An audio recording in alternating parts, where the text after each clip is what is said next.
If you don't listen to me, marry this man,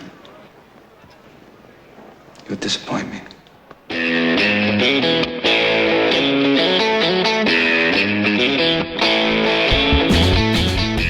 Hello and welcome to the Cine-Files, where we are continuing not our month of Coppola, but our months of Coppola and The Godfather.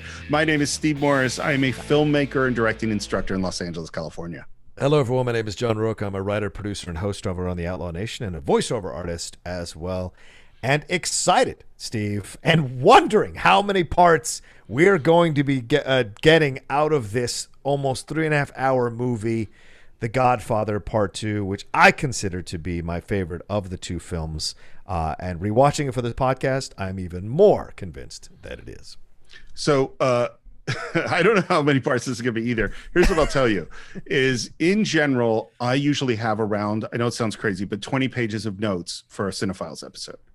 And that is, part of it is because I write down a lot of the dialogue so that I can, reference it, even though we're not going to hear me say it. Frequently we'll cut to it, but right. And I have to keep the stuff in order. And then there's also all sorts of facts and things like that I include. Sure. Any guesses as to how many pages my notes for The Godfather Part 2 is? I'm going to say 47.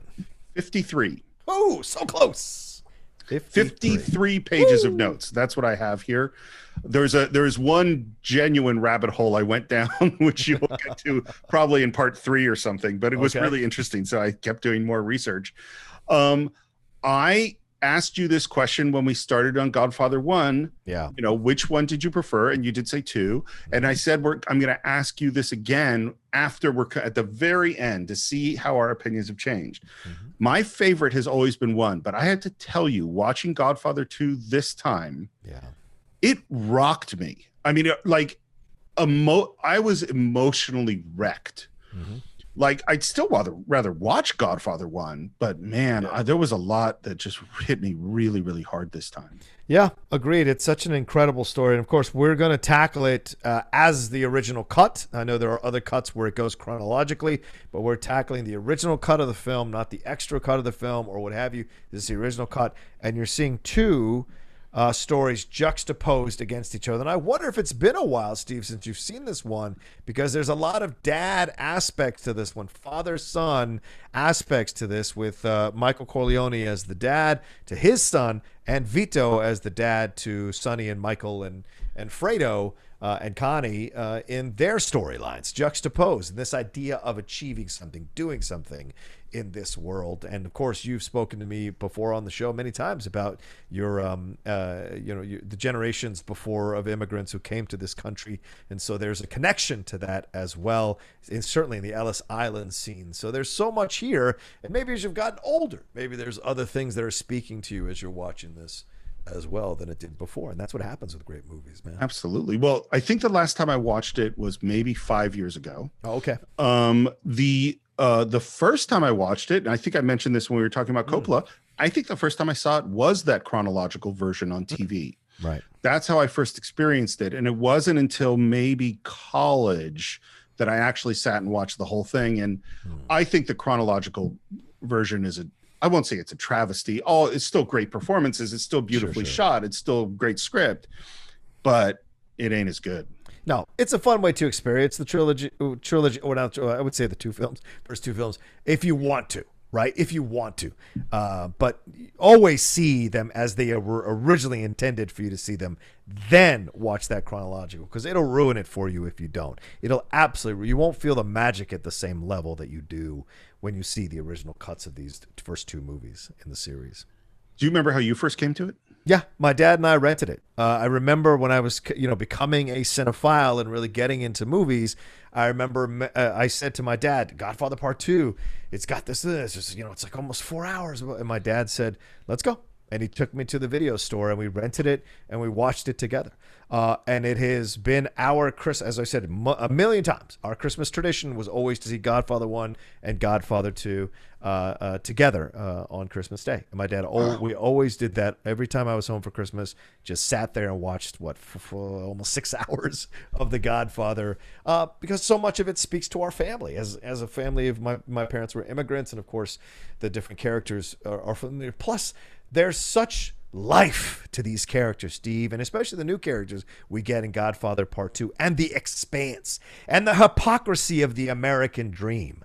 And I think that's something that my father came to discover and really accept as he got older. When he first came to this country, he was wide-eyed and had so much belief in it, but then experiences he went through as an immigrant was stuff stories that he passed down to me when we were alone and watching these films or other films, and he would relate his experiences to me. And so I feel that connection in the lifeblood of this movie as well. So I mean, no offense to your family traditions, but Godfather and Godfather 2 is not what I would want to be doing on Christmas Day. We're a hardcore family, man. That's all I can tell you. Apparently. Well, in addition to being apparently a Roca Christmas tradition, The Godfather Part 2 also happens to be a Patreon pick. And I would like to hear why John O'Shafer Cotter wanted us to explore this masterpiece. Hey, Steve and John, this is John O from Santa Cruz. Thanks so much for all the insight you share on movies, and I suggested Godfather 1 and 2, not just because they're great movies, but also because I was told my mom really loved them. She was Greek and passed away when I was a kid, so I'm not sure exactly what she loved about them, but I get the idea she connected to the authenticity of these films. Not so much the crime parts, of course, but the family elements in the Italian immigrant story. Those pieces speak to me and remind me of my childhood with all my Greek relatives.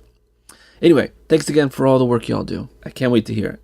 So there was tons of pre-production for Godfather 1. I don't have that much pre-production for this, but I'm going to tell you what I do have, which is that Puzo started writing a sequel script before the movie was even released. Mm-hmm. And the title of that script was The Death of Michael Corleone. Wow. And then, of course, the movie's a huge hit. So Bob Evans goes to Coppola and says, we want to do the sequel. And Coppola says, nah, I'm not interested. Really? He turned it down cold. Bob Evans' response to that was, that's like you've got the recipe for Coca-Cola and you refuse to make any more bottles. And then Coppola says, well, why don't I'll produce it and let's hire a new director. And he wanted to hire Martin Scorsese. Oh, man. I did not know that. Wow. Scorsese would have been so interesting. I mean, I don't think we would have gotten the epic we got, though, but still would have been interesting. No, I mean, look, this is the movie that we wanted, but that would have been an interesting. I wish we could have parallel universes, and see them both. I think it'd be really interesting. A multiverse. But then Bob Evans said no, and then he reluctantly allowed himself to be convinced, but wanted way more artistic control. He wanted total artistic control, which I don't think he quite got total artistic control, but he got a lot more than he had before. And what I wonder, knowing what I've learned about Coppola, was this all a ploy? In terms of what? In terms of turning it down. Oh, he turned it down in order to achieve more artistic control. Certainly possible. Wouldn't put it past Coppola at that time with his hubris to do it. Yeah. And the origins were that Coppola, for years, long before The Godfather, had an idea of making a film that juxtaposed two fathers, basically both at the same age of their life, intercut. Because Coppola's into these very personal movies, very poetic movies. Yeah. And the one thing, we talked about some of the things that was cut out of the Godfather book that was a good thing in our last episodes. But the one thing that had to be cut out that he really genuinely liked was Vito's story of coming to America and becoming the Godfather. And so that's what clicked. He said, oh, I could tell Vito's story and do this idea of juxtaposing two fathers at the same age. And that's where this movie comes from.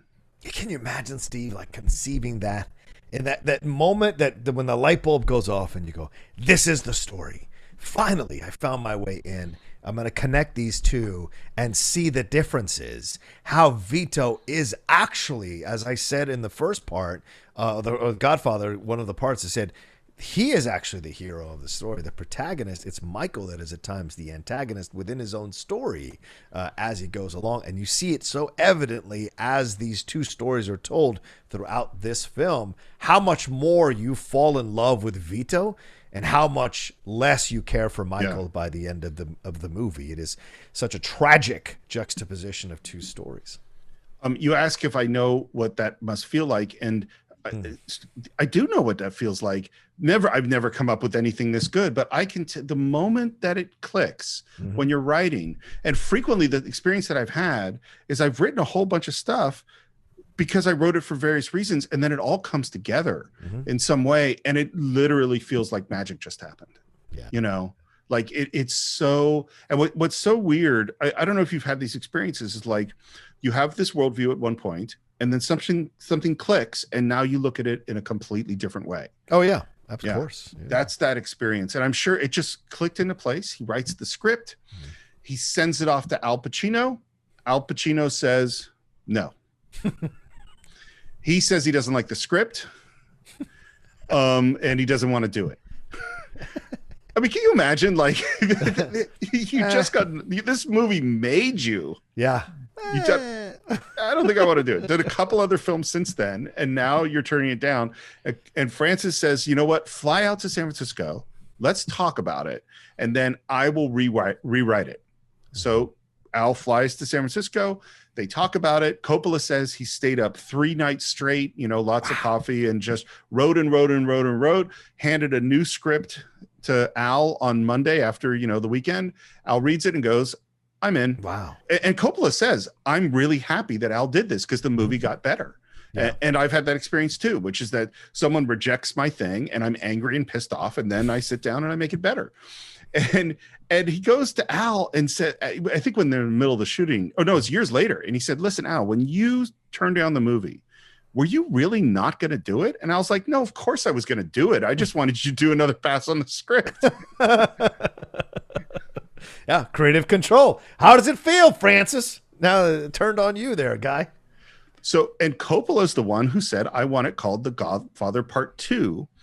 And what's so that I never thought about, there had never been a sequel named with the number like that. Yep, there'd never been a part 2 till this one. Yeah. So we have Coppola to thank for that. Thanks, Frank. So I have to say something that I was wrong. Okay. I speculated when we did our thing on Coppola, and continued to mention it as we were in The Godfather. Yeah. That Coppola needed to battle to do his best work. He says Godfather 2 was the smoothest, easiest film, one of the smoothest he ever made, because he had so much control. He wasn't battling. What he said, though, he was battling personal demons, but not film problems. You know, whether or not what that means, he was battling personal demons, I have no idea. Yeah. But he wasn't having to fight for cast, wasn't having to fight for budgets and locations and all the things he had to fight for in the first Godfather. Yeah. You know, is different. Yeah. Yeah. That is all my pre-production. All right, let's enter into the world of Godfather 2. And we start right where we left off.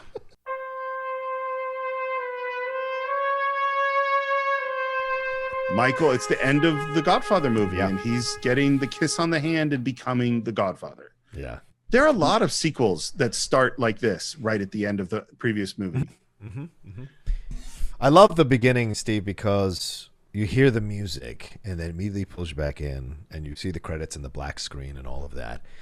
And then you do see the kiss, but then you linger on the chair of power, the chair that signifies so much, the transition from one generation to the next in controlling a family. And then the title comes up.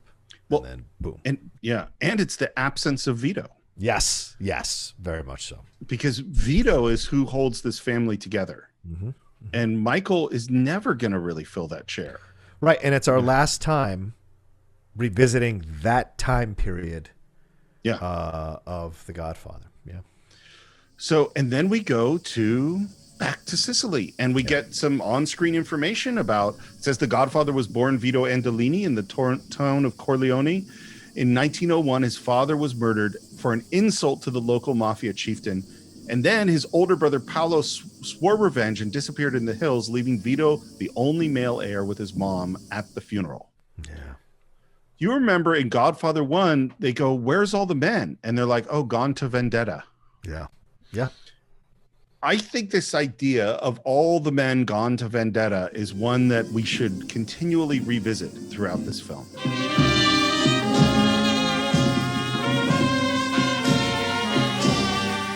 And we hear there's a marching band playing. We see the coffin. Of course, Carmine Coppola arranged this music.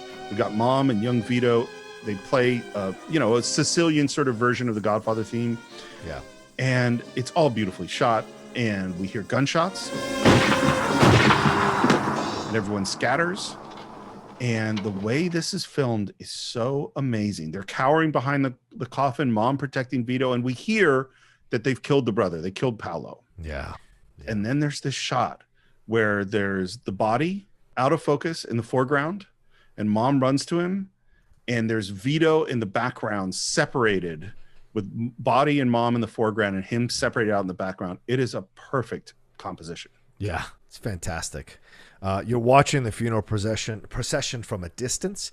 Then you see this, you hear the screams of that woman that immediately shatters the sadness of this moment to add even more tragedy and sadness to it.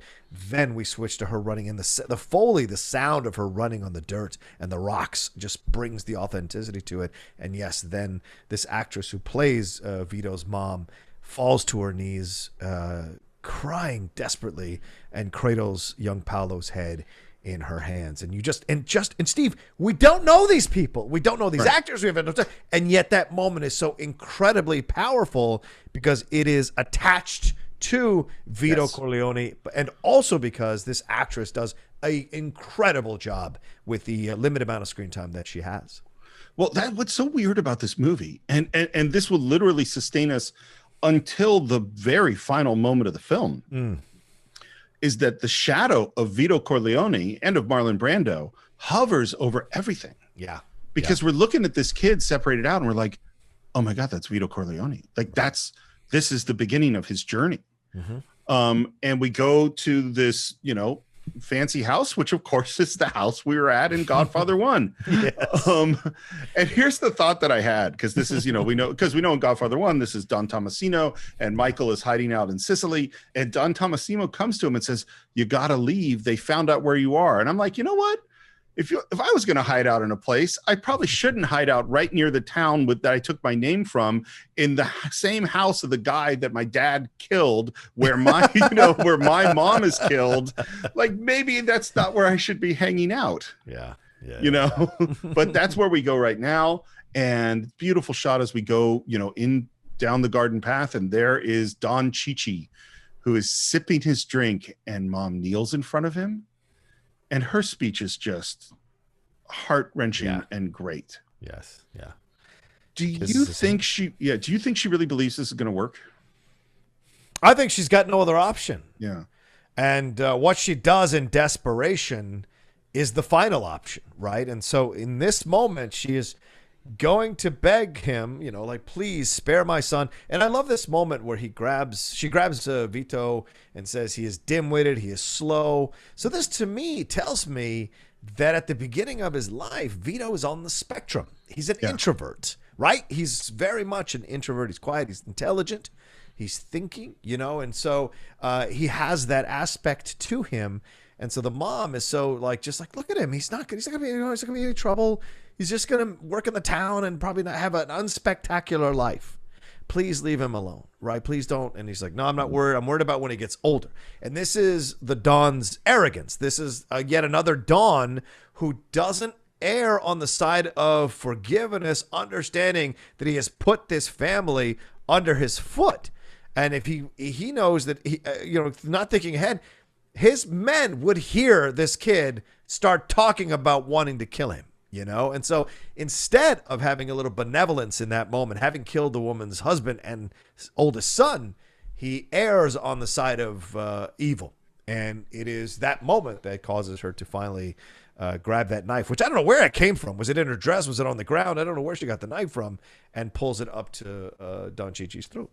I think it's so great. I think the choice that Vito is dim-witted, it always reminds me of, that Einstein apparently didn't speak until he was 6. Yeah. And it plays so perfectly into the way De Niro is going to play the part later on, as he slowly kind of emerges as from this quiet person, because we know he's brilliant. Yes. Because we know Vito from the first movie. So we know the wheels are turning. And I think the point you made is just so great, because I hadn't thought about it that way, but that is exactly what this whole movie is about.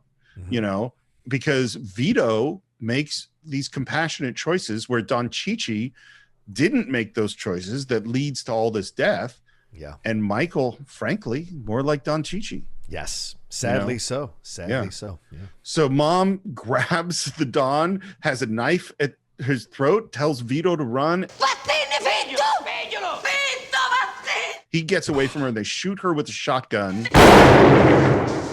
They had to have a rope on her. That's the only way you could make someone fly backwards like that. Yeah. So you have a line on the actor and they're in a harness, and you have some stuntmen off screen, and they just yanked her because she flies like 5 feet backwards. She does, man. It's pretty scary, but it's believable with a shotgun blast to fly that quickly, that fast backwards. And I love Don Matondolo, Matondolo. And I love that desperation in his voice as he's yelling at his men to go after this young 9-year-old kid. And he takes off, and then it's nighttime, and the Don's men are calling out for Vito.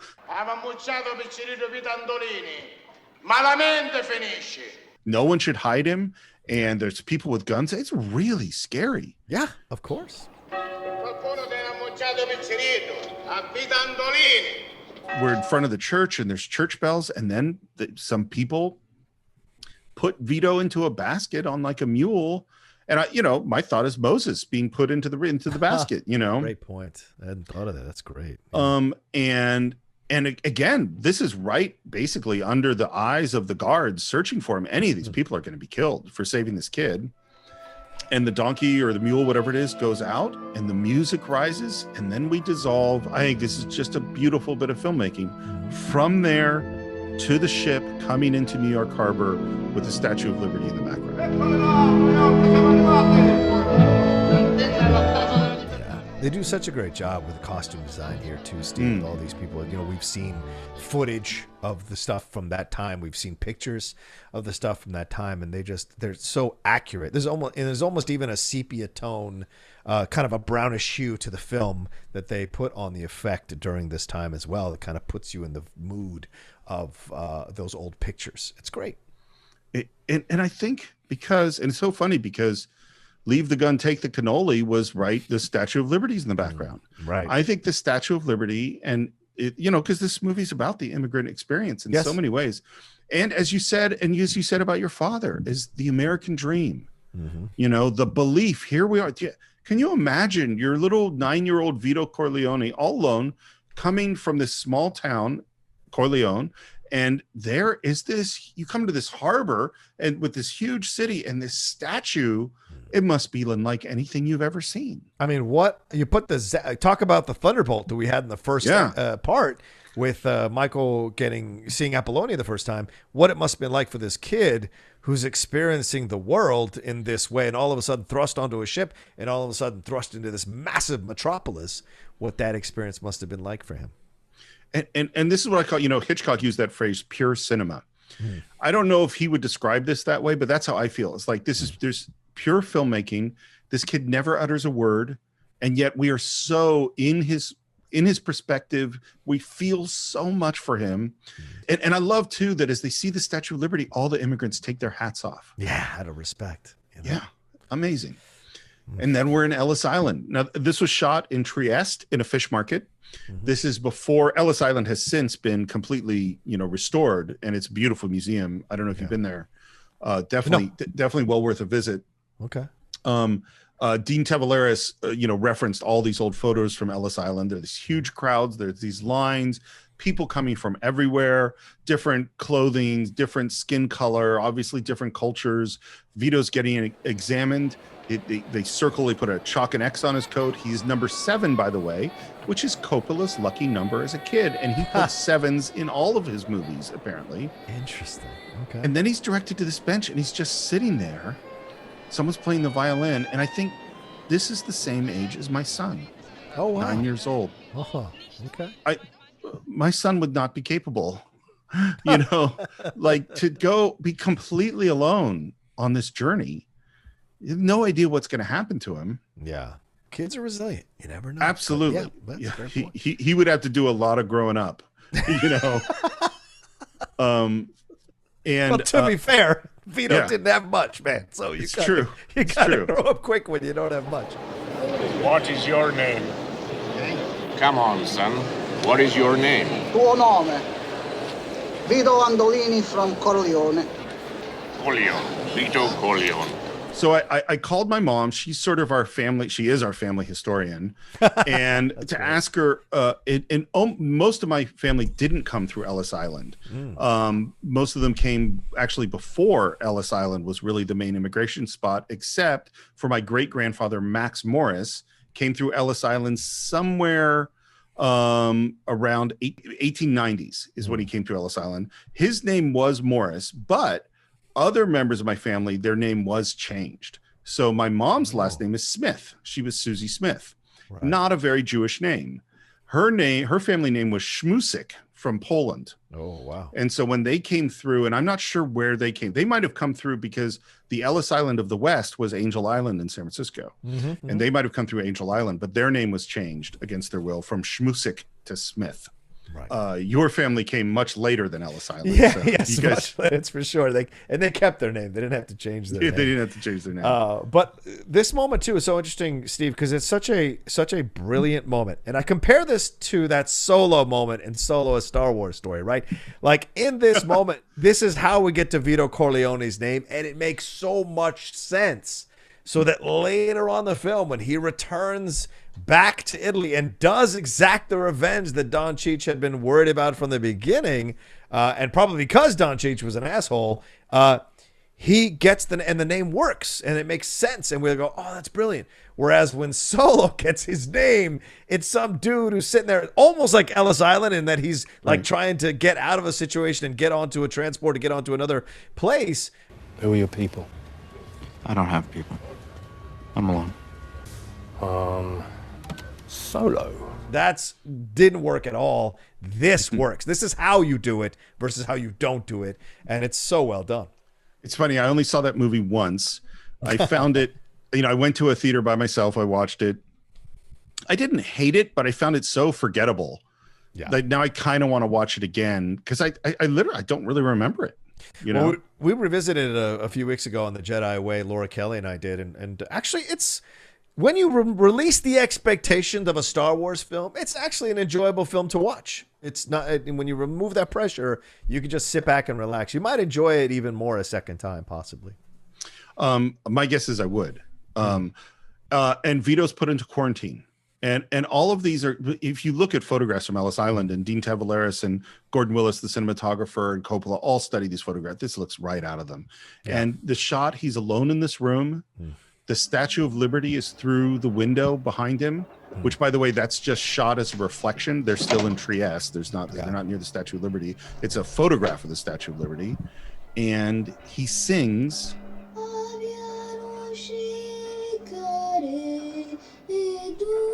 It's just a Sicilian folk song, and we have that text on screen.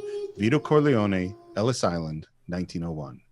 Yeah, I have to say, Steve, this moment, the first time I watched this movie after my father had died, it'd been a bit after my father died, I just remember just weeping. I remember pausing it and just weeping because I felt like that kid in that moment. No parents, or no father, lost, just not knowing what to do. And I just and then having watched the movie for the first time without my dad, it was just without him being alive, rather, it was just a devastating moment, and thinking of my father's experience as an immigrant coming to this country. Not that he came as a child, but just that, just that understanding of it all, So he didn't speak English when he showed up, right? Yeah, right. Nope, Dad did not. Nope, Dad did not speak English. He had to learn on the fly, for God's sakes. But yeah, and the singing of the song is also so sweet too, because how many of us revert to music even as we get older as a place to escape into, or as a place to kind of change our mood, or maybe make us feel better about our day.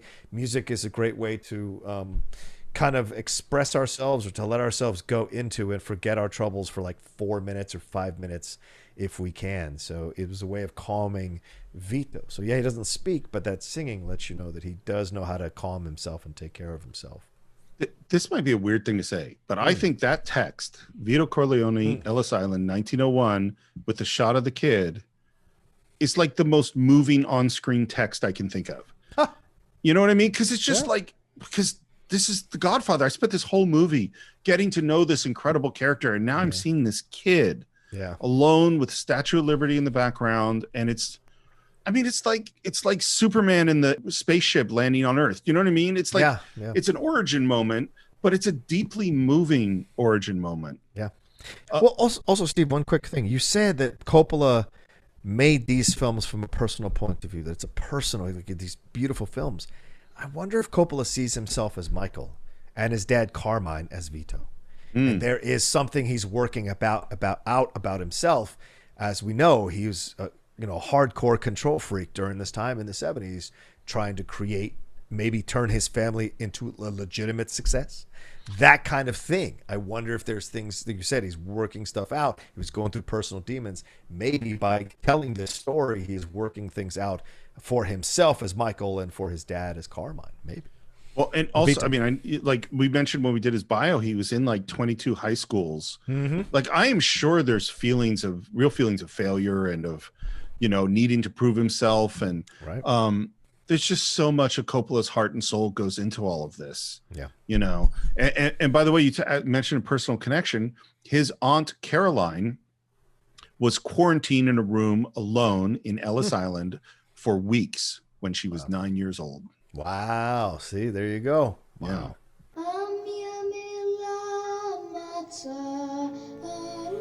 And then we have this slow dissolve. We're going to see lots of these very slow dissolves to a church. And it's 1958. And it's Vito's grandson, Anthony Vito Corleone, in Lake Tahoe in 1958 for his first communion. Yeah. There's going to be a lot of parallels in this film. And I noticed, I mean, I knew there were parallels before, but I was really paying attention to them this time. Yeah. And there are a whole bunch of them. And I think they work so well because, like, there's always the knock on sequels of, oh, you're just redoing the same beats of the previous movie, like you watch Die Hard 2 or you watch Beverly Hills Cop 2 or you're, oh yeah, here's that beat. And it's terrible. Right. This is not like that because they're all transformed. Yeah. They're parallel, but it's through their contrast that we're getting something. Yeah. And we have our first communion, which sort of connects to the christening in the previous movie. And now we're at a party in Lake Tahoe. This is a hell of a place, man. That it is, my man. That it is.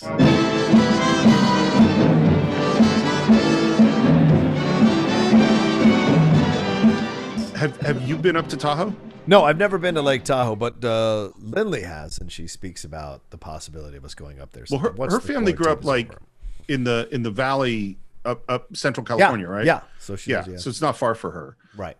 I went up a bunch as a kid. I've been there many times. It's absolutely gorgeous. You should totally go. Yeah. My dad's family grew up to a little place called Brockway in which was sort of, it's almost like Dirty Dancing. Like they would go up every year or many years to visit the same place, and they might very well have been there in 1958. Wow. Because that's his era. That's when and my dad would have been 17, 18 at that time.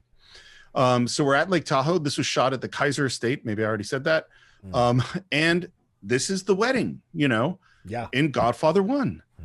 Except it's completely different and everything feels different.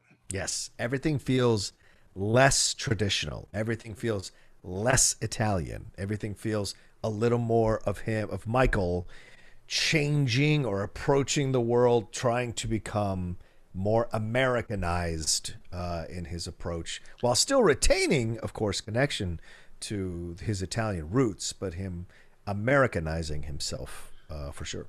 Well, I think the wedding in the first movie is a celebration of that family and those people who actually really care about each other. Yeah. This party is a show.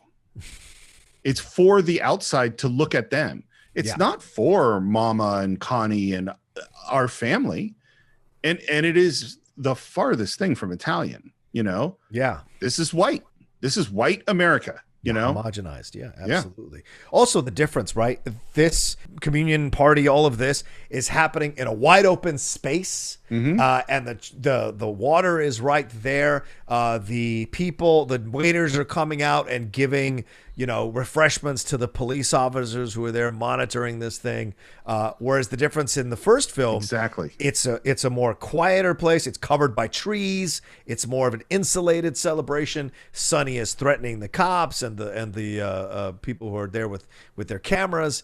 Michael is more open. Michael is more showing. You're right, displaying it. Look, I'm just like you. I'm the American dream. Blah blah blah. And it's so cold and not warm, I guess. Well, yeah. I'm sure you've been to events that were professional for some organization. Yes. That's what this feels like. A really, really well done one. Sure. I'm sure every appetizer and every glass of champagne is high class, and that's a great band. And but there's nothing human about this thing at all. No, you're right. And in comes Connie. Mama, here I am. Looking very, very different from how we saw her last. Because last time we saw her, she was screaming at Michael for killing her husband. Yeah. And now she is with Troy Donahue as her date. Who plays Merle Johnson. Here's what I didn't know. Remember we said all those high schools that Coppola went to? Yeah. And one of them was a military academy. He went to it with Troy Donahue. They were students together. Great. That's great. As for you, Troy Donahue, I know what you want to do. Yeah. That's stuff. Grease, ladies and gentlemen, for those of you who don't know. Rizzo. I haven't seen that movie in forever. I watched that a ton as a kid. It's great in 4K, man. My wife played Olivia Newton-John's part in high school. She was the lead in Grease because she's a singer. Yeah. And now we find Mama, who again looks completely different. She's in furs, and diamonds, and Mama is not pleased with Connie. I sent the car out to the airport last week to pick you up. She's a week late. And then I love that Merle calls her mama and gives her a kiss. And she's so dismissive. Oh, yes, hi. You need to know when you're dating someone when to actually make those moves with their parents. Don't jump the gun. Yeah. Little wisdom from the Cine-Files. Especially with a traditionalist family like this. Yeah. Where's Michael? I got to talk to him and get a few things straight, and I can't wait online. You go see your kids first. Then worry about waiting in line to see your brother. We have a quick cut to Frank Pentangeli. We'll talk about him more later. Yeah. I love Frank Pentangeli. Me too, man. Yeah. And then up comes Senator Pat Geary. This is G.D. Sprodlin. This speech, he does a perfect phony, but he's good at doing this thing, but it is clearly fake. I have here in my hand a check made out to the university, and it is a magnificent endowment in the name of Anthony Vito Corleone. And what you find out later, when he says their name correctly, is he knows how to say Corleone. He purposely says Vito Corleone as a way to play to his constituents and also to Michael to be like, yeah, this is what I think of your family. It's a nice little, when you watch it in retrospect after you've seen the film, especially the scene coming up a little bit later, you see that he is purposely denigrating them at every opportunity that he can. Well, and what he's here for is they wrote a big check. Yep. They did an endowment, and when you do an endowment to whatever it is that they did, the senator will show up and make a speech because that's what senators do.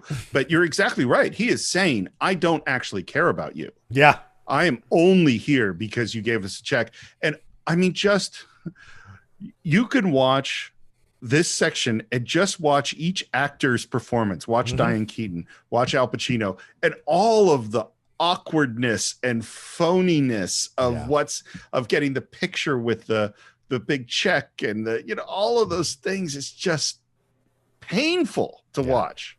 And he messes up her name on purpose. Yeah. Kay? Oh, of course Pat he does. Kay? Yeah. Oh, of course he does. There's so many great things about Al Pacino. I mean, I can't say enough great things about Al Pacino's performance, but you look at the distance that he goes from the beginning of Godfather 1 to here, and of course, where we're going to get to in the end, this is only 3 years later for this actor. Yes. It's like no time. Yeah, that occurred to me as we get to the scene later of him sitting in the room with the senator, Michael looks older. Michael looks more mature, more lived in. He's been doing this for a while. And we find out how long it's been later during the dance between Kay and Michael. But yeah, he is more in command of his universe, and he's doughier. He's a little heavier, Steve. He's kind of he's in that mature age of man. I think honestly, so much of it is just his performance. Yes, the way he holds himself, the look. Yeah, and what we're going to do is we do basically what we did in the first movie, which is we're going to intercut things in the office with things in the party, and yet everything's different. Yeah, where you could have absolutely been like, oh, they're just doing the first movie over again. But no, it's completely different and still works so well. Yes, it has shades of the first movie, but it's so different in its portrayal of those similar scenes that in your mind, it's like you're watching it all over again, a sequence like this. Well, I was under the impression that you and I would talk alone. I trust these men with my lives, and if I were to ask them to leave, it would be an insult. And I love what the senator just next. Well, perfectly all right with me, but I should tell you that I am a blunt man, and I intend to speak very frankly to you. Maybe more frankly than anyone in my position's ever talked to you before. And by the way, he did a lot of improv, and Coppola loved it. So a bunch of this is actually improvised. Wow. We hear this thing about they're trying to get this other hotel, and there's a gambling license they need to worry about, and the senator has control over it. Let's cut out the bullshit. I don't want to spend any more time here than I have to. You can have a license.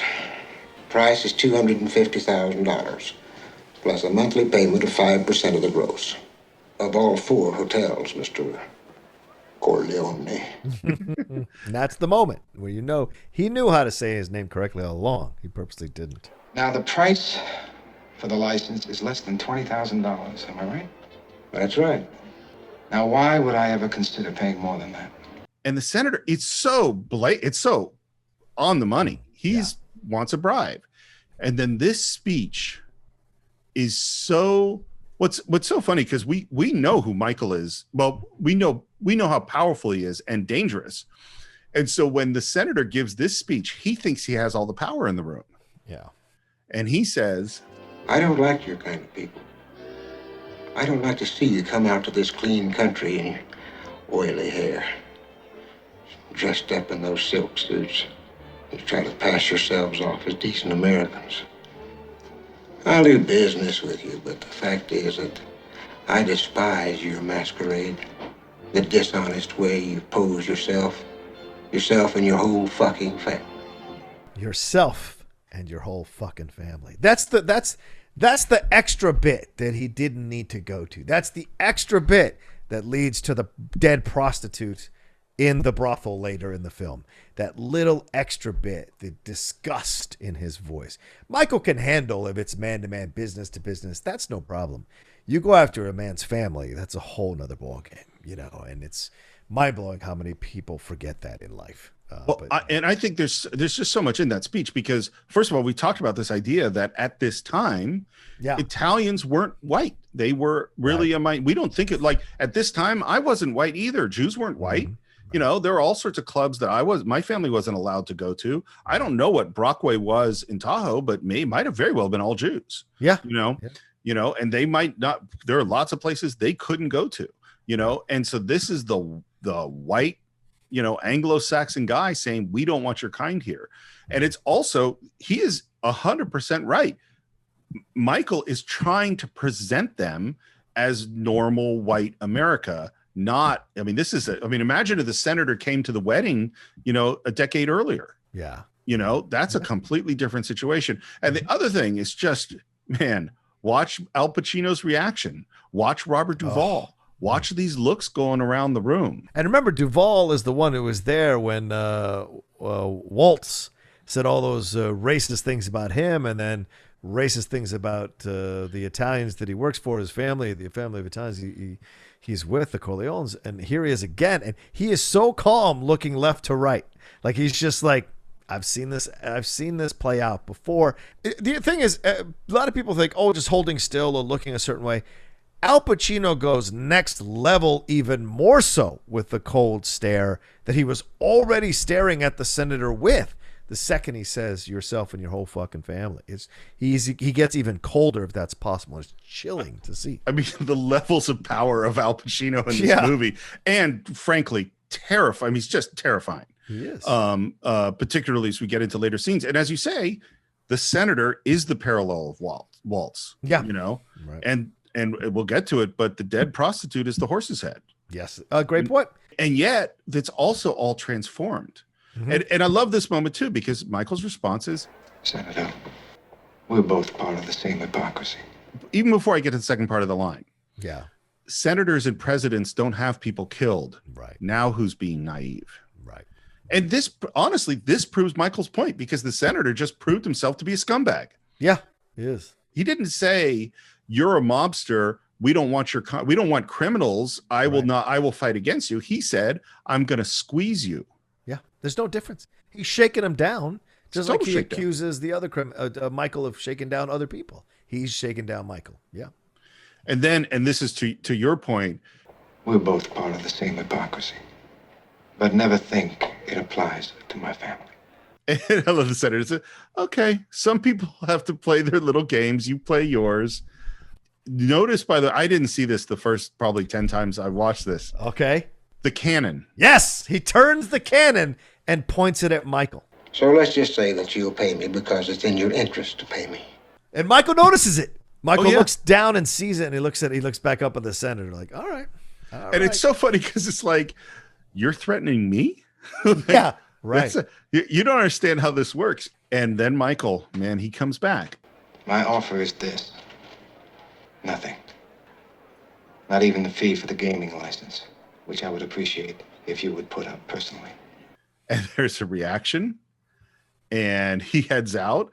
And as soon as he's out the door, he's super charming with Kay. Yeah. Right back to being the phony senator. I didn't know you were out here. We got to go, honey. Yeah. And now it's just like in the first movie, where from this dark scene inside out to the party. But again, this is not the Italian music. This is just kind of big band music. Yeah. Big band music, yes. Everything about this estate is just beautiful, and the boat's pulling up. And oh, yeah. The deal they made, by the way, is that they said to and I think this is the Kaiser family, as in Kaiser Permanente. That's whose estate this is. Yeah. And the deal they made is everything we build, you get to keep. So the band shell on the lake, which is gorgeous, Dean Tavares built that. Wow. And the Kaiser family was very happy that they got to hold on to it. Let's talk about Frank Pantangeli, Michael V. Gazzo. Fredo, you son of a bitch, you look great! Frankie Five Angels. Oh. Yeah. I am so happy Clemenza didn't do it. And I love Clemenza. Of course, for that movie, yes. But I think that I've never seen a performance in a movie like Frank Pantangeli. Yeah. It's so insane in a movie of this epic scope, this classic film, that you see such exuberance from a character like this who is supposedly running a city. And he does such a great job with this character. And the voice, everything about him, his look, his voice, rhythms, his rhythms, the whole thing. The reactions to everything. It's incredible. And so this is my understanding of what happened. And I know we said it many times. There is the story. Yes. And then there is the truth. And I don't know if this is the truth, but this is what Coppola says. They were trying to negotiate with the guy playing Clemenza right up until they were shooting. Yeah, Richard Castellano. Yeah. Richard Castellano. And the sticking point, according to Coppola, was not money. The sticking point is that Castellano wanted his girlfriend to write all his lines. Mm-hmm. I just can't believe that. I don't believe that doesn't make sense to me. Okay. But that's what Coppola says. So let me give you the counterpoint. Okay. And this is from an article in the New York Post. Mm-hmm. This gentleman, Lou Lemenick, interviewed Richard Castellano in 1981 about this situation. And he was more than excited to talk about it. Because when he found him, he was answering phones at his friend's business. This is what he'd been reduced to because he couldn't find work after. He acted in some TV film and then a couple of things and then didn't act again. And he says when he interviewed Castellano in 1981, he was answering phones at a friend's garage in Gutenberg, New Jersey, after working on 2 short-lived TV series, some TV films, and obscure theatrical feature after The Godfather. They talked for 5 hours on the phone. Wow. He said that according to him, the original script for part 2 had his character testifying before a congressional committee against the crime family headed by Michael Corleone. The scene was rewritten for Frank Pentangeli, and he says, Clemenza says, Castellano says, this is his quote, I saw Clemenza as a teacher. He teaches how to make spaghetti, how to use the gun. Coppola can't tell me that Clemenza, after years of loyalty to the old man, would go in and testify against organized crime. Not unless you prove to me that he had become a fearful man, that he had become a betrayer. The demands on me were impossible. I had settled on a price, and everybody else's was settled upon mine, because people don't know Castellano was the highest paid actor on The Godfather. Everyone else had not had credits. Castellano had, and so they paid him higher commensurate to his experience. So Coppola had Clemenza, as he says, as Coppola had me losing weight to play Clemenza as a young man. I was down to 194 pounds. Wow. Then I received the script 5 minutes later, and it had me rolling in at 300 pounds. And he said, the next thing I know, I saw Coppola quoted as saying that I asked for more money than anyone else, that I asked to rewrite the script. Once the lie gets out, the lie is told, and it takes. This is what he said. And he said there was just friction between me and Coppola all during the filming of the first Godfather. He apparently, according to him, he interceded on behalf of cinematographer Gordon Willis on a number of occasions, and then Coppola was pissed off at him and got his revenge when he shot him in the final scene, making him walk up 4 sets of stairs numerous times for these takes. Castellano said, we shot the scene over and over. He was going to run the beast. Well, I can take it. I got myself up 75 flights of steps, and if he wanted, I could have gone for 100. I was ready. There are a lot of ways to kill an actor. He said, does it bother me that there hasn't been anything for me? Yes. Not so much because I haven't done anything, but it seems to bother the people I meet. They keep asking, what's the next thing you're going to do? And it begins to take its toll on me. The phone has started to ring again since I got a new agent, and there's interest again. That was in 1981. He died in 1988 at the age of 55 of a heart attack.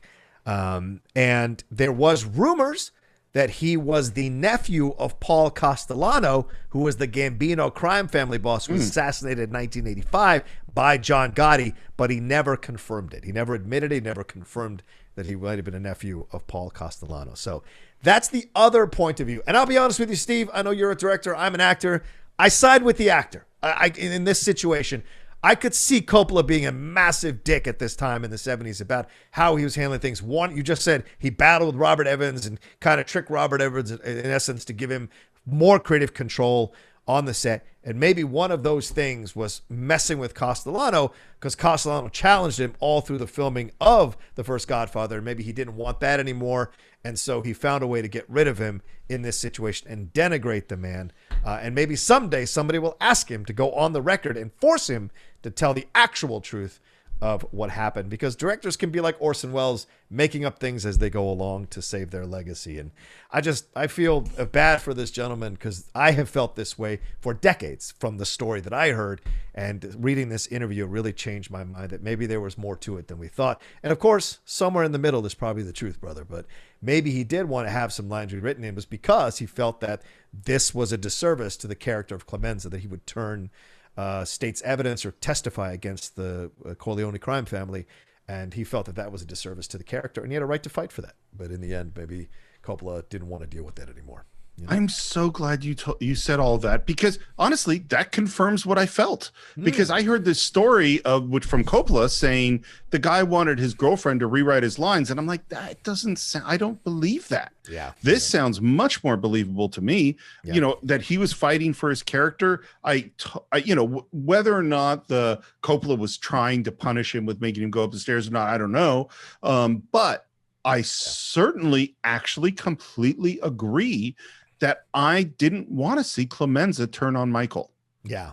I would have really, I don't think the movie would have worked as well. I don't think Clemenza would have ever turned on Michael. Not in that way. Nope. But this is why, just, Frank Pantangeli's wearing a black armband, and they have a very, very brief moment about Clemenza having a heart attack, and then that's it for him. By the way, Michael Vigazzo was a teacher at the Actors Studio. Yeah. He was a writer. He wrote Hatful of Rain, which was the Tony-nominated play, and it was also a TV play. And you want to know what movie he wrote?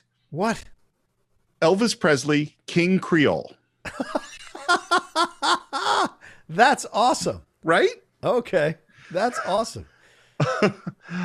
And who comes up to talk to Frank but Fredo in an outfit that is just perfect. Yeah. Agreed.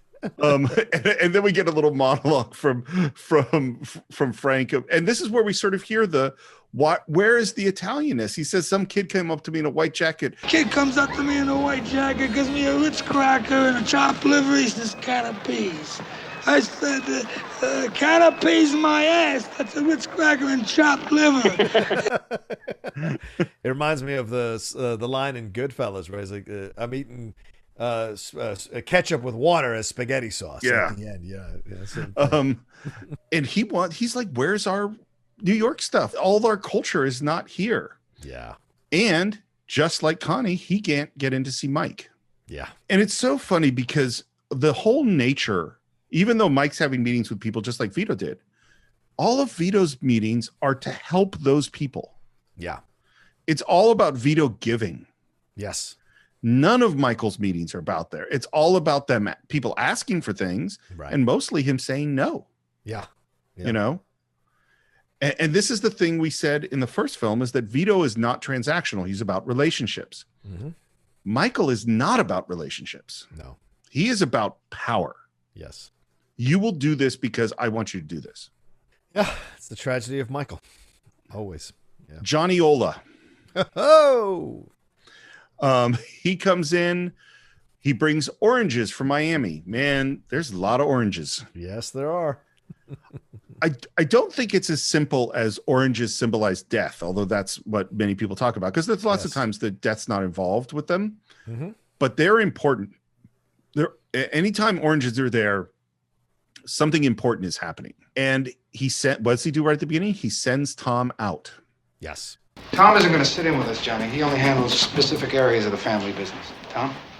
Sure, Mike.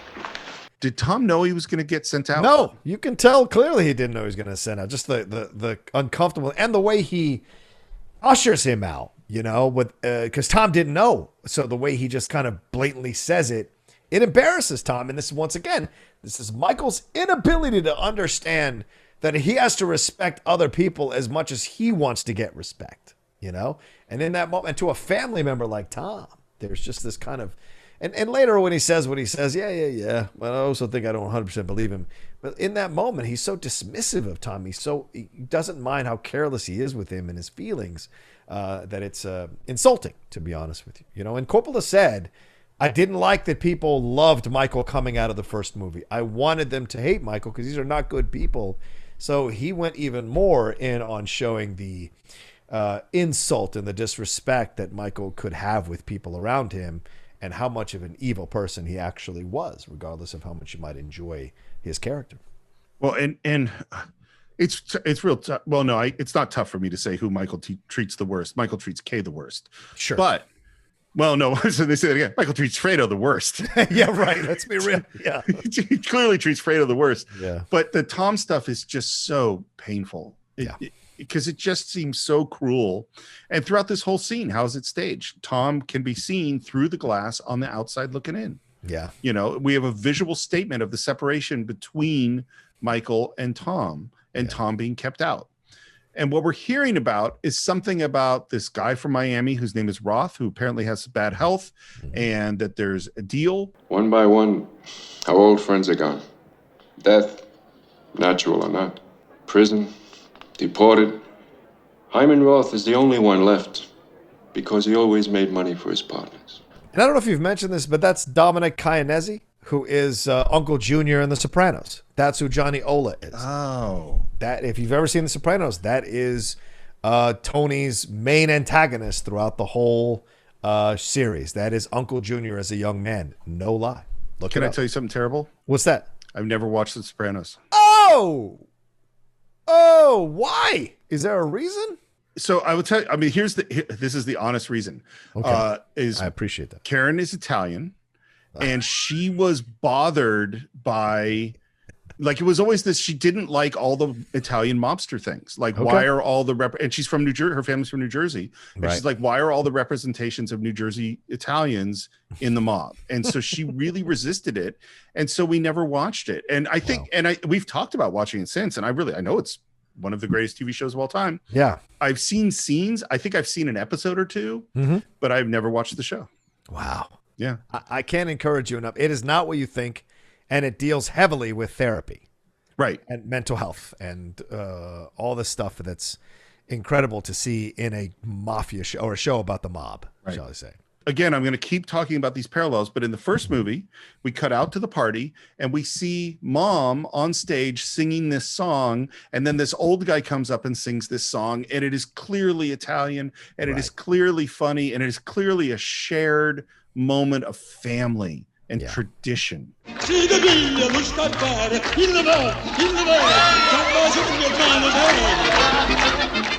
And now we cut out, and Frank Pantangeli goes on the stage to get them to play some Italian music, and he wants them to play a tarantella, and he gets the piano guy to start playing it, and he kind of gives the melody line to the clarinet, and it starts off like it's gonna be the tarantella, and no, it's Pop Goes the Weasel.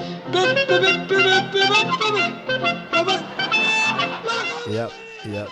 I find that moment so painful. Yeah. Yeah, because and it also shows you, like, Pantangeli isn't how can I say this?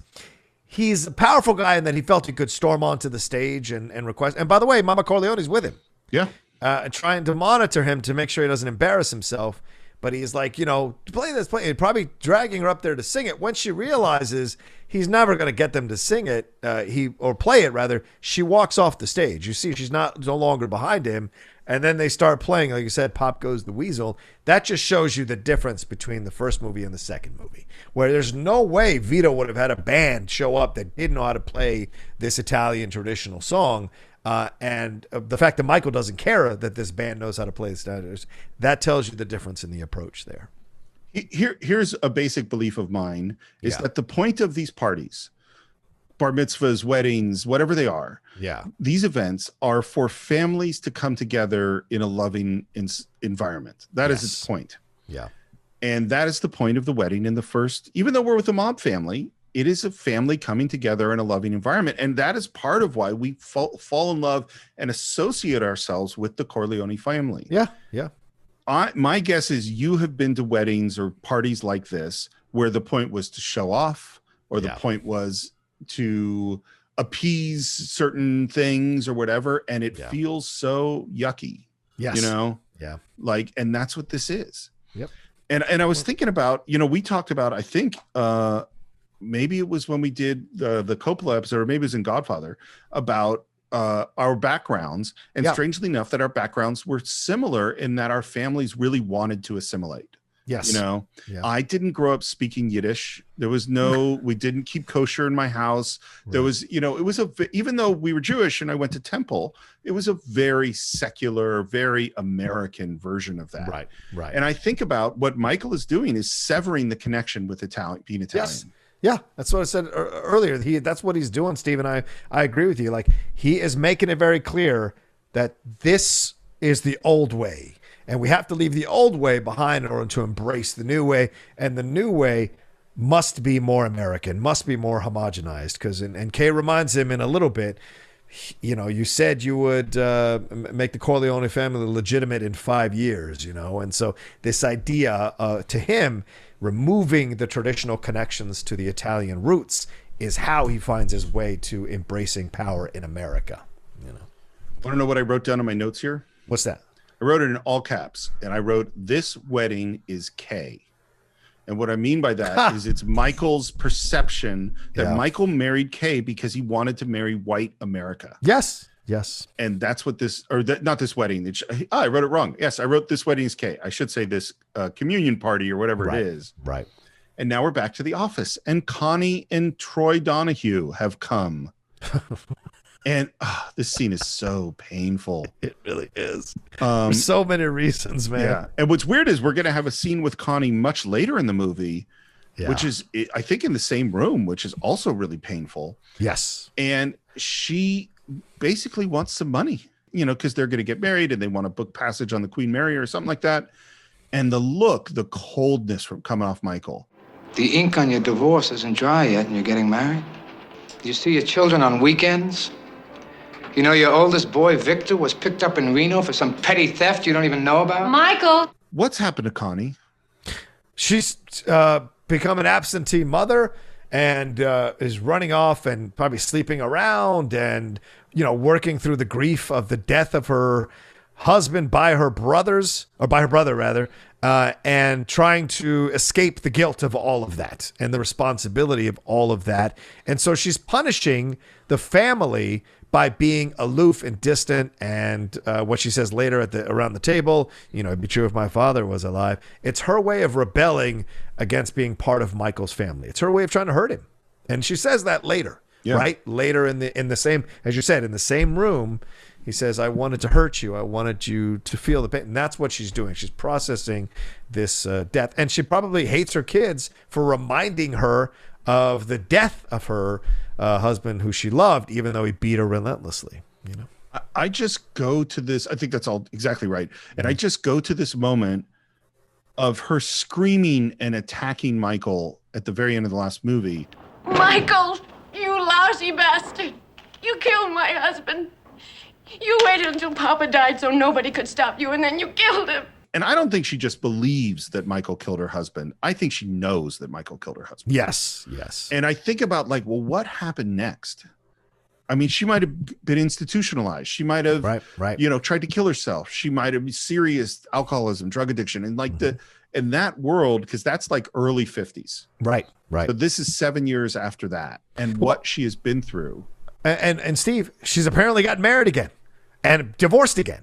And so it's like, she was widowed the first time, but got found and got. So she probably went from different men, and then got with a guy, got married, and then already left him, and is already messing around with Merle. There's no more white American name than Merle. Maybe Chet, but that's a pretty white American name.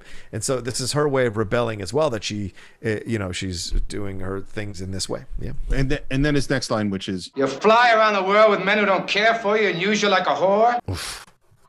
It's a tough word. It's so well. And this is the thing. There's no compassion in Michael. No. He's just essentially, your behavior is wrong. You are embarrassing me and embarrassing the family, and I'm going to tell you what you have to do. Yeah, and here's the irony, Steve. When you look at how Sonny treats Connie in the first movie, he is so loving and caring of Connie. He's defensive of Connie. He literally dies because he went to go kick the shit out of Carlo for treating Connie so terribly. Whereas Michael is dismissive and judgmental and tough love. It's a different approach. And so whatever you want to say about Santino, maybe he was a bad Don. I still say I could argue that in court. But like the care he had for Connie is there, and Michael too. I remember Sonny tried to keep Michael out of this as well when Michael wanted to get into it after his father was shot by Sollozzo's men. He tried to keep. So Sonny, I think, is more caring than people think. He's just a hothead. So it's funny. Because I've been editing the last part of Godfather, and at the time, because I was totally thinking about this in this movie, and I actually did say it. I'm coming around to your way of thinking about Sonny. Not that I think nobody is Vito, nobody's Vito, right? But really, Sonny, I think, is a way better Don than Michael. Because Michael destroys the family. Yeah, Sonny might have family more, and this is the difference. Sonny might not have won the war, because he's just a hothead and he doesn't have Michael's intelligence or Vito's, but he wouldn't have destroyed the family. And when Sonny goes to beat up Carlo, or maybe even to kill him, his motivation is love. Yes. Yeah.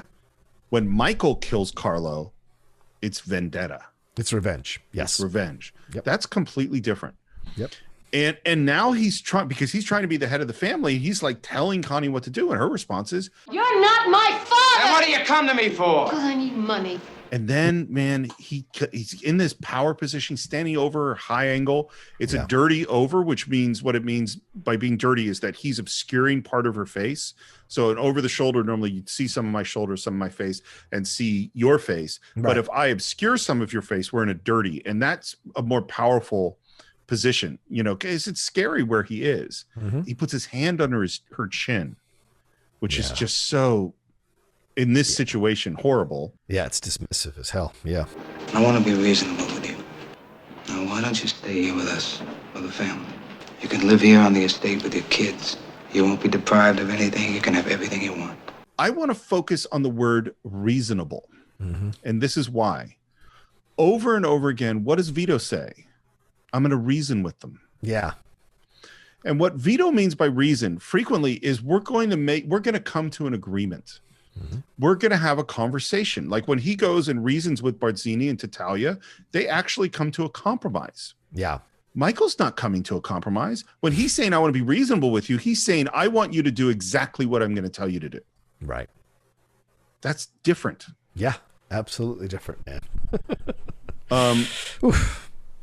But we should say the lighting is beautiful. The shadows are incredible. And then he says, if you don't listen to me, marry this man. And there's a long pause. You'll disappoint me. You had a reaction to that sentence. Because Michael deals with you in stages. And you see this here. This is a very great example of it, right? Same thing when he dealt with the senator, right? He was there and is like, all right, let's have a conversation. I think Michael was ready to have a fair conversation with the senator. Then the senator mispronounced his name in public and his son's name. Then he goes back into the office and the senator immediately is like, I'm going to speak to you as bluntly, as frankly as maybe you've not heard before. And then he says all these things and insults his family.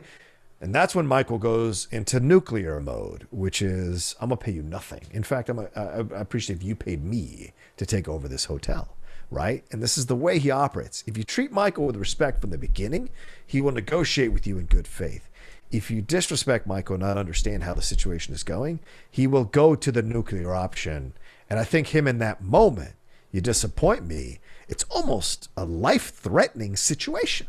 And that's scary to think about him saying that to his own family. And we do find out, obviously, for those who've seen the movie, I hope to God you're not listening to us and you haven't seen the movie, how far he's willing to go when that betrayal happens. You know? By the way, did you see on Twitter? There are a bunch of people who are listening to us who hadn't seen Godfathe. I know what the hell, people, but I appreciate it. Thank you so much. But thank you for listening.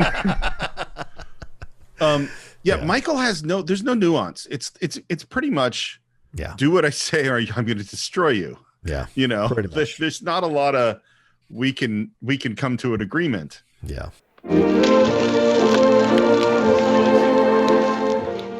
It's night. This party's going on a long time, Yes, it is. The band's still playing, and there's a toast with the family. And I haven't mentioned Fredo's wife, who is clearly not Italian, and that's Mariana Hill. Yeah. And they give a toast, and she asks, what it means, and it means, happy for 100 years. It'd be true if my father were alive. Yeah, strong statement there by Connie. Yeah. And that's Frankie makes a toast. Yeah, and there's a great little exchange there when Merle meets Fredo's wife, because she pretty much turns the flirt on, and he kind of reciprocates it a little bit, and you see Robert Duvall and Mama Corleone, those two, basically saying they're peas of the same pod, these two disgusting people, and what have you. They'll probably sleep with each other and what have you. So it's just like that moment too.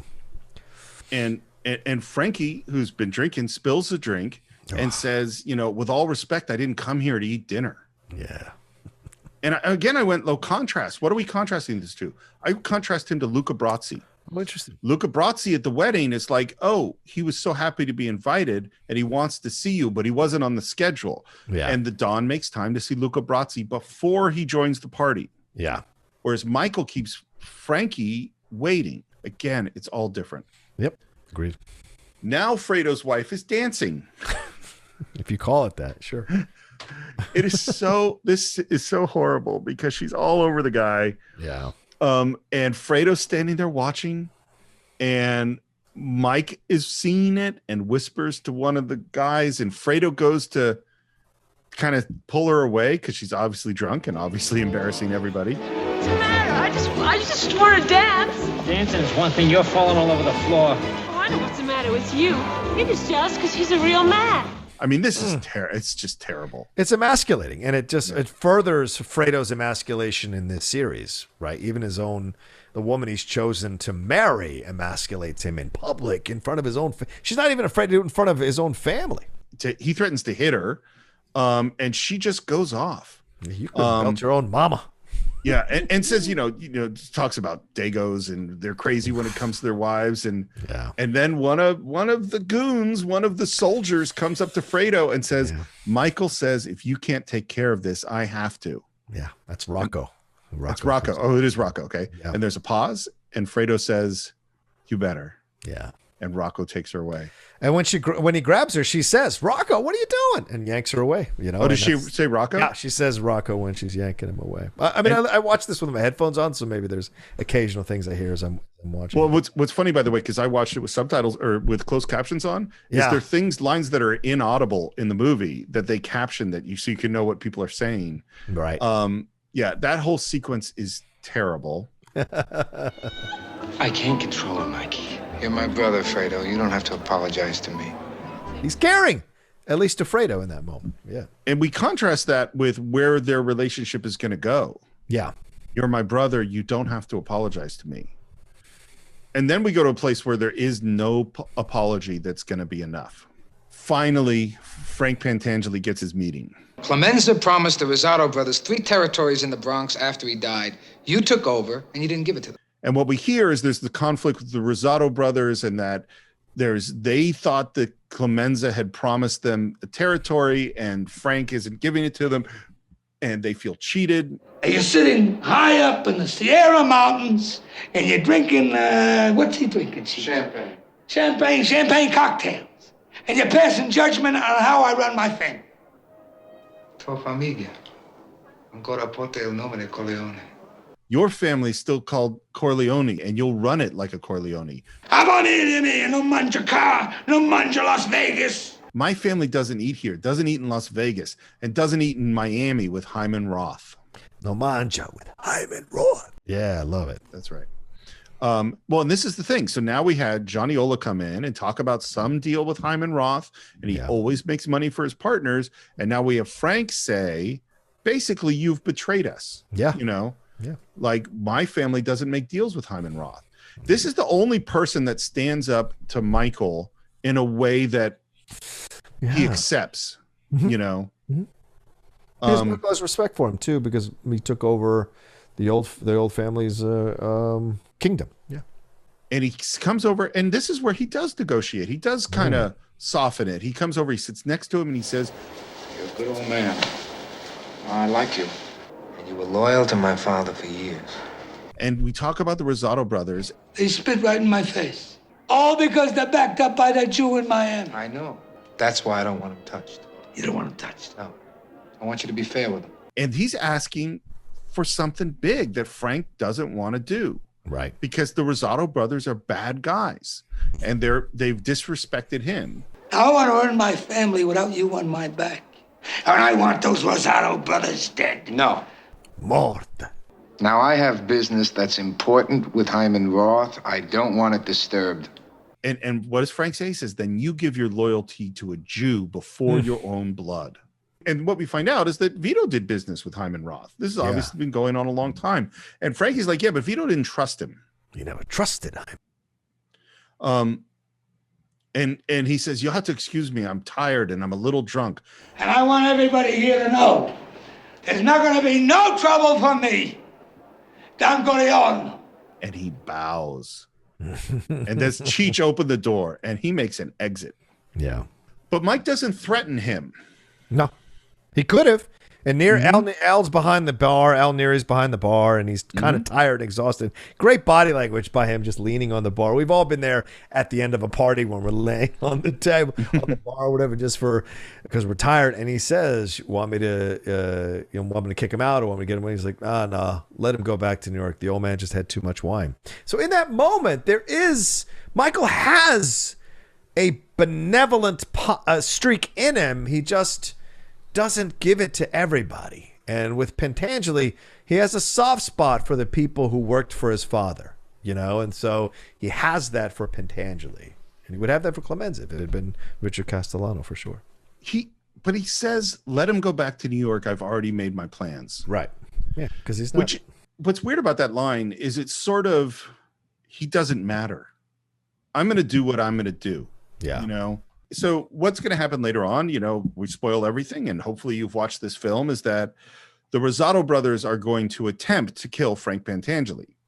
And the guy who tries to kill him, who's Danny Aiello, by the way, says Michael Corleone sends his best, because they want Frank to believe that this came from Michael Corleone.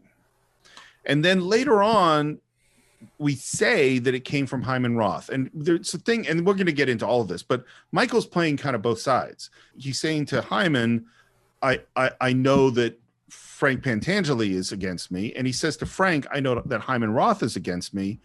And I think the movie wants you to conclude that it is Hyman Roth who wanted to have Frank Pentangeli killed. But I don't think it is 100% sure that it's not Michael. I don't know. I don't think he is, which is why he testifies. That's why I think he testifies. Frank definitely believes it's Michael. Right. But is it Michael? Is it Hyman Roth? Is it both of them? Who really wanted Frank Pentangeli killed? I think it's Hyman Roth, not Michael. I think that's what the movie is saying. Yeah. But I that's what I kind of think too. But I actually think this is not really clear. Yeah.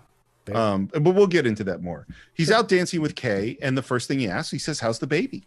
Because she's pregnant. And then he says, and this is the Sicilian thing, this goes back to Luca Brasi saying, "And I hope your first child will be a masculine child." He says, "Does it feel like a boy?" And she says, "Yes, I think so." And then we get to this thing you said before. In 5 years, the Corleone family will be completely legitimate. That was 7 years ago. It's later. We hear the theme. It's bedtime. Michael comes to bed. He takes off his jacket. There's a nice drawing that's a gift from his son. It's like, "Do you like it? Yes, no." And then Kay says, "Michael, why are the drapes open?" And it's like when Fabrizio runs away from the car. You know what I mean? And Michael realizes what's about to happen right before it happens, and he drops down and Kay goes down, and Michael covers her. It's totally shocking, just out of nowhere. Absolutely, yeah. And she's not hit. And we've seen that there were guards before, but now we see. I mean, this is like guarding the president. I mean, they are well practiced on what they need to do. Spotlights and radios, and what does Michael say? Keep them alive. We'll try. Rocco, alive! Rocco, alive! And we're inside, and Kay's, with the children, family's all huddled together in a room. Michael's in there smoking and pacing, and there's a look from Diane Keaton that is, I mean, she just said, "You promised me in 5 years you'd be legitimate." And we're outside, more guns, more searchlights, and Michael is alone in the room, and this is the scene you were talking about with Tom. Yeah. There's a lot I can't tell you, Tom. I know that's upset you in the past. Yeah. Again, this is the thing that Vito did that Michael's never did, is Vito was sensitive to other people's emotional process. Yeah. You felt it was because of some lack of trust or confidence. But it's because I admire you and I love you that I kept things secret from you. That's why at this moment you're the only one I can completely trust. So you said a while ago that you're not sure whether Michael's being sincere in the scene. Is that what you were saying earlier? Yeah, because go ahead. Sorry, Steve. Well, no, that's what I keep going back and forth about this scene. When I was younger, I used to watch it, and I thought it was a sweet scene that Michael, essentially hands control of the family over to Tom. But I also think it's a way of him using Tom by playing to what Tom has always wanted, which is Michael's love, Michael's approval, Michael's acceptance. And we don't know, Steve. We have no scenes with Tom and Michael like in the past, as teenagers or as 20-year-olds having conversations about life. We don't know if Michael was at times not that warm with Tom as Tom would have liked. And maybe Tom is, because Tom is brought into the family. He is not born into the family. So he constantly feels like an outsider. So being accepted by members of the family is important to him. And so when Michael plays to that, when he says that to Tom, I don't know if I 100% believe Michael's actual affection for him, because I don't know if he's fully capable of it, to be honest with you.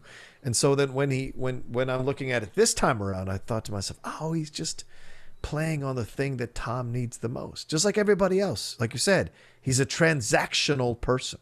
What can I get from you to achieve the goals that I want to achieve? Not what can I do to get you on my team so we can achieve the goals I want to achieve together. That's how Vito was. Michael's not like that. It's such an odd scene because it's very different from everything else. I do think that Michael is shaken because of the attack. So I think some of that emotion is real. Yeah. It really is the most sort of open he seems in the whole film. I don't know if it's true. I don't know if Michael's capable of trusting anybody. Yeah. Fredo, he's got a good heart, but he's weak and he's stupid. Look how he speaks about his own brother. He's weak and he's stupid to his own brother about his own brother. It's crazy. They treat Fredo so terrible. Yeah. And it's like, yeah, okay, he might not be as strong or as smart as Michael, but you don't have to treat him like a nothing, which they do. Tom, you're my brother. And there is a reaction. Mm-hmm. And Duvall's so great. And he says, I always wanted to be thought of as a brother by you, like a real brother. Here's what I was thinking about, and you kind of touched upon it. Tom was brought into this family by Sonny. So that's the closest relationship. And then he really comes under the wing of Vito. Vito becomes his real father. And I think he works really, really closely with Vito for a really long time. Yeah. And I think more than anybody else in the family, Tom was the one who was learning at the feet of Vito Corleone. Right. Michael, that was Michael later after he comes back from Sicily. But before that, it was Tom. And then the person he was closest to in the family gets killed. Yeah. And then his mentor, his father figure, dies. And now he's left. He's kind of in the family. But the guy that's left, Michael, that's not a close relationship. How has it felt for Tom being part of this? Yeah. What connections does he have? Yeah. Whereas other people do not affect Tom outside of the family. Inside of the family, it can be quite sensitive about what his place is in it and how people respect or love him in that family. And then this is just so out of nowhere for me. And he says, and that's why you're going to take over. You're going to be the Don. Yeah. That's like, what? Mm-hmm. And I don't even really understand. I don't even think it's really true. I think he's really saying like, look, you're going to be in charge while I go to Cuba. He's not really saying you're going to be the Don. Right. If what I think has happened, I'm going to leave here tonight. I give you complete power, Tom. Over Fredo and his men, Rocco, Neri, everyone. Oh, complete power over my brother. That's a lot. But then this is great. He says, I'm trusting you with the lives of my wife and my children and the future of this family.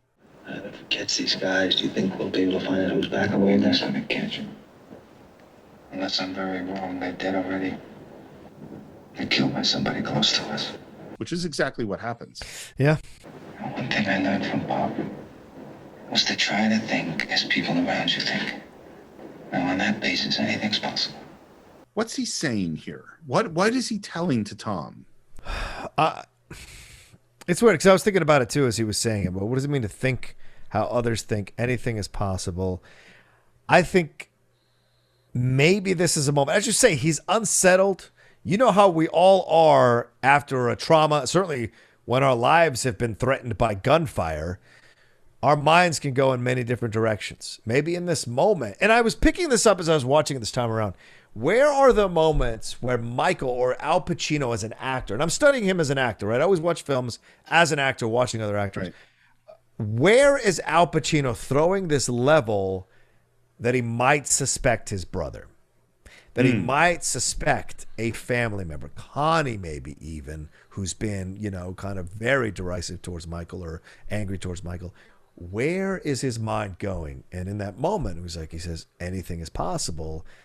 It's basically saying anybody could be in play. And even later on, Michael accuses Tom of betraying him later on. So Michael is so paranoid that this is his existence all the time. He trusts no one, not even family. And that's unfortunate. And he does prove to be right. But I also think Michael Corleone bears a lot of responsibility for what Fredo does. And the film does not address that concretely enough.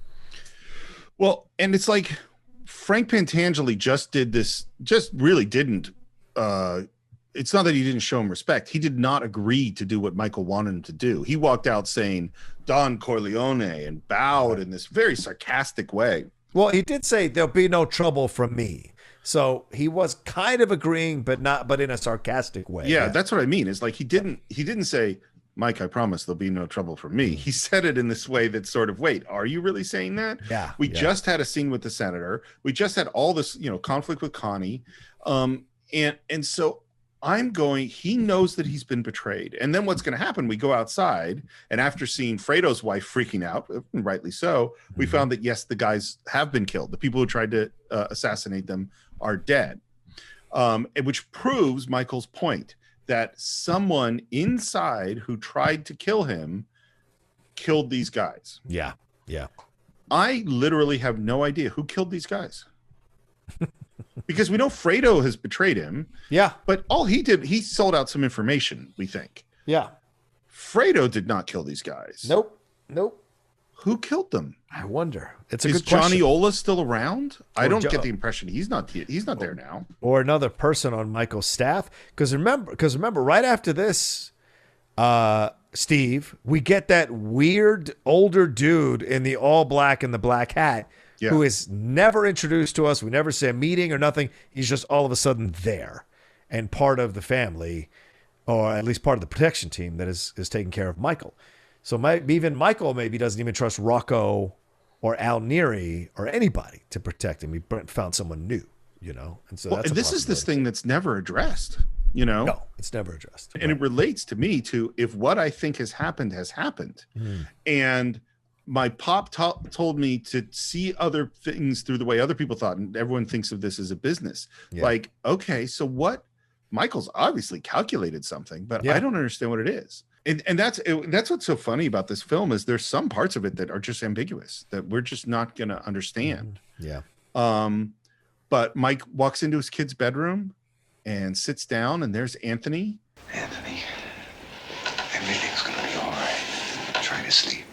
I do think he loves his kids. Yes, true. I don't think he is a good father. Yeah. Far from it. But I do think he loves his kids. And this line, again, it's just a capper on this whole horrible party. He says, "Did you like your party?" And he doesn't say, "Yeah, Dad, it was a great party." He says, "I got lots of presents." And he says, "Did you like the presents?" And he doesn't say, "They're awesome presents." He says, I didn't know the people who gave them to me. They were friends. No, they're not friends. That's the whole point. Yeah. At the wedding, that was family and friends. Right. This is people that came to pay tribute to the king and give presents to his kid. Right. I don't know the people who gave them to me is like everything Michael's doing wrong. And then this moment, man, I don't know. It really hit me this time. Maybe this might be really because I'm a father. Anthony, I'm going to be leaving very early tomorrow. Will you take me? No, I can't, Anthony. Why do you have to go? There's after the business. And then I could help you. Which, of course, in Godfather 3, that doesn't happen. One of the many issues I have with that movie. But yeah. But the kid is desperately trying to connect with his father. Right. Because his father is so busy building this empire that he doesn't spend enough time with his kids. Right. And what did Vito say to Sonny? It's literally in my notes right here. You spend time with your family? Sure I do. Good. Because a man that doesn't spend time with his family can never be a real man. And that matters. And even Michael didn't learn that lesson. And, you know, we see the fruits of that in Godfather 3. Although it's not a perfect film, I got what Coppola was trying to go for. I think it could have been better done maybe, but like this moment is really poignant when you see later when Michael breaks us. Throughout this film, Michael has these moments of vulnerability or breaks in his character, but he never learns the lessons. He's constantly asking these questions, but the answers that come back to him are not the answers he wants. So I don't know why he asks these questions if he doesn't actually want to change the situation, you know? And in the process, loses his wife, loses his kids, almost loses his empire, loses his brother.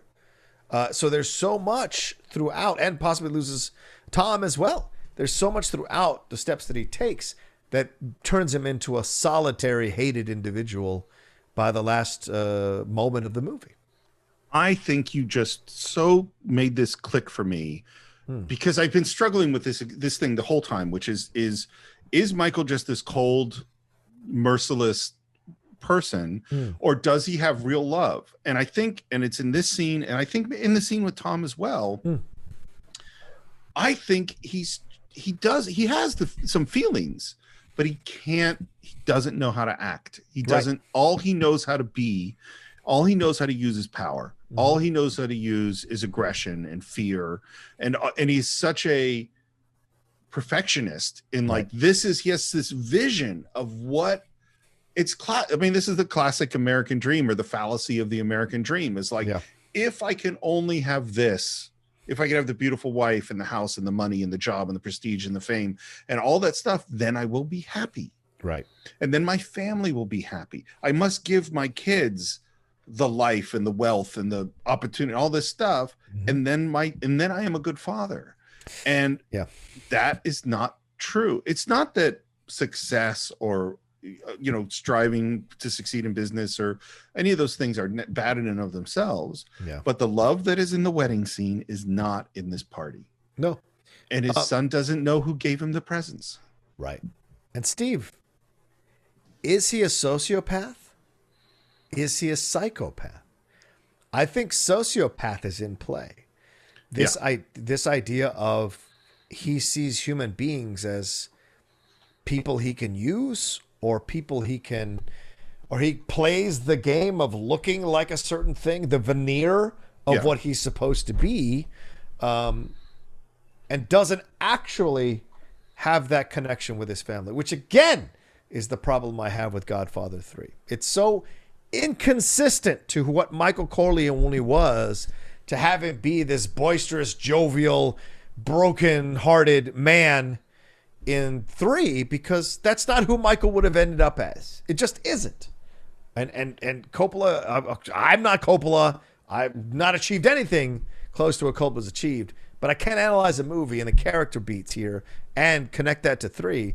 And this is what's so, interesting to me as I watch 2. This is the tragedy of Michael. He cannot connect in the way that his father could, and he thinks playing at it will help him get to that point, but it never does. He married Kay he cared about her, but I also think he married Kay to ingratiate himself, as we've said before, to white America, to make him more American. This whole scene is how to be more American in a celebration. He uses his son's communion rather, as an excuse to have all these people pay fealty to him and as you said, offer up offerings to the king for his son. Everything is presented in a way instead of celebrating his son, right? Instead Which of a he party never for his did. son. The whole show, the whole time, we never see him get up on that stage, Steve, and give a speech, a heartfelt speech about his son, how much he loves his son, how proud he is of his son, how much his son worked to get his first communion. None of that is there in this party. He never asked his son, like, what kind of cake do you want? Yeah. You know, like when I had, oh, by the way, let me just say, Francis Ford Coppola has never won a belt in the Schmodown. Let's be real clear about that. I would kick that old man's ass. Yeah. When I had my bar mitzvah, my parents asked me, what do I want at the party? Yeah. And I said, I like tacos. And my parents had a taco cart. Mm-hmm. There was a taco cart at my bar mitzvah party, the classic traditional Jewish taco cart. Like there's nothing in it for the kid. And I think, you know, came up in Godfather 1 is that there is this weird connection between Michael Corleone and Charles Foster Kane, is that he wants love. He doesn't know how to give love. Right. He doesn't understand. He, you know, we're going to have a scene with mom later on of like, how did Pop do it? You know? And it's like, well, Pop loved his family. Right. The whole core, and this is what we're going to see, because this is exactly where we're going to go, is we're going to have this super slow dissolve from Michael and Anthony, with Michael on the left side of frame. And it's very much like the Jed Leland dissolves in Citizen Kane. And I'm sure they use the same technique, which is on set. You lower the light on one side, and that allows the image of the other, where it's dark on the left on one side and dark on the right and light on the left on the other side. And that allows you to do this slow dissolve that is a superimposition, so that on the right, you know, Robert De Niro, Vito Corleone emerges, and it says Vito Corleone, New York City, 1917. Yeah. And we're going to see the contrast. And what is he looking at? He's looking at Sonny in the crib, you know? And there's that slow dissolve to Santino. And you can see just in this moment, and we're going to talk a lot about De Niro's performance, which is to me astounding, the deep and profound love he has for his children and for his wife. Michael has nothing like that. Yeah. This is as good a place as any to end what will be, I don't know how many parts of our exploration of Godfather 2. But we would love to hear what you think, even just about this first section. So visit us on our Facebook page. Just do a search for the Cine-Files. You can subscribe to the show at all the usual places. Leave your comments on iTunes and your reviews. It makes a huge difference. Every one of those reviews. In fact, John, we're almost at 1,000 5-star reviews. Wow. That's great. That? So if you get a few more of those and we get over the top, that'd be pretty amazing. As always, if you want to watch or stream Godfather 2, you can do it at cinephiles.net. You can support the show at patreon.com/the Cine-Files. You can follow me on Twitter at SRMorris, Instagram SRMorris1. John, what about you? You can always follow me at The Roca Says on Twitter and on Instagram. And please head on over to my YouTube channel as well, youtube.com/John Roca Says. A number of content, a lot of content going on there. Steve's been on some of it as well, so come and enjoy all the things we're doing there. And Steve, I'm looking forward to seeing what people think, and I've already taken out odds in Vegas. This will be a 5-parter, so we shall see. We shall see how it goes along. But people have been nothing but incredibly complimentary about The Godfather that we did, the 3-part that we did on The Godfather. So I think we're going to do an even better job on Godfather Part 2 if that's possible. Well, there's certainly a lot to dig into here, and I can't wait to meet you again in a couple of days to record Act 2 of Part 2 of The Godfather.